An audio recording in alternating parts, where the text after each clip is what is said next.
निकाह हो चुका था कागज़ पर माहम हारिस की बीवी बन चुकी थी मगर हकीकत में वो इसकी नफ़रत की कैदी थी। हारिस ने निकाह के बाद एक लफ्ज़ भी नहीं बोला था। इसने अपने दोस्तों को फ़ोन किया और जल्दी में अपनी मंगेतर सारा से भी रिश्ता ख़त्म कर दिया। सारा ने बहुत गुस्सा किया, बहुत शोर मचाया, मगर हारिस ने बस एक ही बात कही कि वो ये शादी नहीं कर सकता। रात के वक्त हारिस माहम को लेकर अपने घर की तरफ चला। ये घर बहुत बड़ा और नया था, एक शानदार बंगला। गाड़ी में पूरी तरह खामोशी थी। माहम पीछे बैठी थी और हारिस गाड़ी चला रहा था जैसे वो दोनों अजनबी हों। माहम ने खामोशी तोड़ने की कोशिश की, अब परेशान मत हो, सब ठीक हो जाएगा। हारिस ने स्टीयरिंग पर हाथ सख्त कर लिए और सर्द आवाज में कहा, तुमने ये किया क्यों माहम? मैंने तुम्हें इतनी इज्जत दी और तुमने मेरे ही उसूलों की धज्जियां उड़ा दी। आपने मुझे थप्पड़ मारा था, माहम ने आहिस्ता से कहा, और मुझे बहन कहा था। मेरा प्यार कोई मजाक नहीं था हारिस ने कोई जवाब नहीं दिया। वो जानता था कि बहस करना बेकार है। वो बस जल्दी से इस मुआहदे को अपनी जिंदगी का हिस्सा बनाना चाहता था ताकि माहम मजीद नुकसान न पहुंचाए। जब वो हारिस के बंगले पर पहुंचे तो घर की एक पुरानी मुलाजमा ने दरवाज़ा खोला। वो माहम को देखकर हैरान रह गई क्योंकि इसे अचानक शादी का कोई इल्म नहीं था। हारिस ने माहम की तरफ देखा तक नहीं। ये माहम है, ये अब यहीं रहेगी। इसका सामान ऊपर लाइब्रेरी के सामने वाले कमरे में रखवा दो। माहम फौरन बोली, लाइब्रेरी के सामने वाला कमरा? हारिस, ये क्या कह रहे हैं आप? वही कह रहा हूं जो तुम्हारे लिए जरूरी है, हारिस ने सख्त लहजे में कहा। मैं इस घर में अकेला रहता था और अब तुम भी अकेली रहोगी।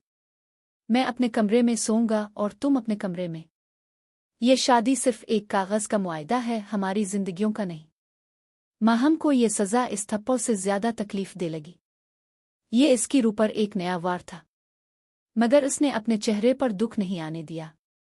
मैं समझ गई, माहम ने नरमी से कहा। तो फिर अब भी ये समझ लें कि बीवी का हक सिर्फ कमरे तक महदूद नहीं होता। हारिस को गुस्सा आया। इसने माहम को घूरा, तुम्हारा दूसरा उसूल भी सुन लो। तुम इस घर में एक कैदी हो। तुम्हें मेरे किसी दोस्त, मेरे किसी रिश्तेदार से बात करने की इजाजत नहीं है। तुम सिर्फ घर के अंदर रहोगी और मुझे घर में नजर नहीं आओगी। ये अल्फाज बहुत सख्त थे। हारिस नहीं चाहता था कि माहम इसकी इज्जत और कारोबार में मजीद शरीक हो या इसकी जहानत का इस्तेमाल करे। हारिस ने अपनी बात खत्म की और सीधा अपने कमरे की तरफ बढ़ा और जोर से दरवाज़ा बंद कर लिया। माहम घर के बीचों बीच खड़ी थी। चारों तरफ खूबसूरत महंगा सामान था मगर उसके दिल में शदीद तन्हाई थी। वो जानती थी कि इसकी क़दरचाहत का आगाज़ हो चुका है और अब ये जंग सिर्फ उसके और हारिस की नफ़रत के बीच थी। वो अपना सामान लेकर अपने कमरे की तरफ गई। वो कमरा बहुत बड़ा और रोशन था, लेकिन इस कमरे में सिर्फ सर्द दीवारें और माहम की तन्हाई थी। अगले दिन हारिस अपने कमरे से बाहर नहीं निकला।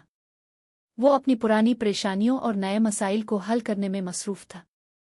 वो रात भर जागता रहा था। इसका कमरा फाइलों और कागजात से भरा हुआ था। वो खुद भी उलझा हुआ था। दोपहर के खाने के वक्त माहम नीचे आई। हारिस अपने डाइनिंग टेबल पर अकेला बैठा था और गुस्से में सिर्फ चाय पी रहा था। माहम ने इसे देखा और बगैर किसी बात के किचन में चली गई। वो जानती थी कि अगर वो हारिस के साथ बैठेगी तो वो फौरन वहां से उठ जाएगा। माहम ने चुपके से एक बहुत सादा और मज़ेदार खाना तैयार किया और एक ट्रे में सजाकर हारिस के कमरे के बाहर रख दिया। इसने दस्तक नहीं दी, बस दरवाजे के नीचे से एक छोटा सा नोट अंदर कर दिया। आप दिन भर से जाग रहे हैं। मुझे पता चला है कि आपने अभी तक ठीक से खाना नहीं खाया। मैं आपकी कैदी हूँ, बीवी हूँ। आपको भूखा देखकर मुझे अच्छा नहीं लगा। ये सादा खाना है, खा लीजिए। माहम नोट पढ़कर हारिस के माथे पर गुस्से की लकीरें गहरी हो गईं। इस लड़की में जरा भी शर्म नहीं थी। वो इसके कमरे में आने की हिम्मत कर रही थी। वो गुस्से से दरवाज़ा खोलकर बाहर निकला।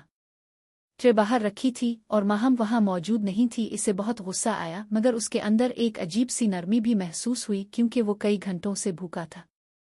वो ट्रे उठाकर अंदर ले गया मगर इसने खुद को याद दिलाया, ये सिर्फ एक चाल है हारिस, ये इसकी चाल है। इससे प्यार नहीं करना। अगले दिन भी यही हुआ। माहम हारिस को घर में नजर नहीं आती थी। वो अपनी लाइब्रेरी में अपने कमरे में रहती थी मगर वो हारिस की हर चीज पर नजर रखे हुए थी। हारिस अपनी एक बहुत अहम प्रेजेंटेशन के लिए तैयारी कर रहा था। वो रात को देर तक जागता रहा। सुबह जब वो थक हार कर बिस्तर पर गिरा तो इसे याद ही नहीं रहा कि इसने अपना कमरा कितना गंदा कर दिया था। हर तरफ कपड़े, फाइलें और कागजात बिखरे हुए थे। माहम ने मौका देखकर चुपके से दरवाज़ा खोला और कमरे में दाखिल हो गई। वो तेज़ी से और खामोशी से सफाई करने लगी। इसने तमाम फाइलें तरतीब से रखें, बिखरे हुए कपड़े उठाए और पूरे कमरे को साफ कर दिया। इसने कोई आवाज़ नहीं की ताकि हारिस की नींद खराब ना हो। जब हारिस की आँख खिली और उसने अपने कमरे को साफ सुथरा देखा तो वो हैरान रह गया। इसे कई दिनों बाद अपने कमरे में एक सुकून महसूस हो। जैसे ही उठने लगा, इसकी नज़र माहम पर पड़ी, जो कमरे में पड़ा एक आखिरी कागज़ उठाकर मेज़ पर रख रही थी। ये क्या पागलपन है, हारिस ने गुस्से से धाड़ा। वो नहीं चाहता था कि माहम को इस बात का एहसास हो कि इसका काम हारिस को पसंद आया है। माहम ने सुकून से पीछे मोड़कर देखा। क्या हुआ हारिस? आपके कमरे में बहुत गंद था और आपकी प्रेजेंटेशन के कागजात बिखरे हुए थे। मैंने सिर्फ इसे ठीक कर दिया है। तुम्हें किसने कहा था मेरे कमरे में आने के लिए? हारिस ने गुस्से से इसकी तरफ कदम बढ़ाए। मैंने तुम्हें कहा था कि तुम इस घर में सिर्फ एक कैदी हो और मेरा कमरा तुम्हारे लिए बंद है। माहम ने कागज़ मेज़ पर रखा और एक ऐसी नज़र से हारिस को देखा जिसमें सिर्फ सच्चा प्यार था। जितना भी मुझे कैदी कहीं, हारिस में आपकी बीवी हो और मेरा काम है आपकी ज़िंदगी को आसान बनाना। आप अपनी नफ़रत बरकरार रखें, मैं अपना प्यार का जुनून नहीं छोड़ूंगी। ये कहकर माहम वहां से चली गई और हारिस को शदीद गुस्से और हैरानी की हालत में कमरे में छोड़ गई। हारिस जानता था कि वो माहम को अपने घर से निकाल नहीं सकता और माहम हर रोज़ एक नए तरीके से इसकी सर्द मेहरी को तोड़ रही थी। इसकी नफ़रत की दीवार आहिस्ता आहिस्ता गिर रही थी और इसे इस बात का शदीद खौफ था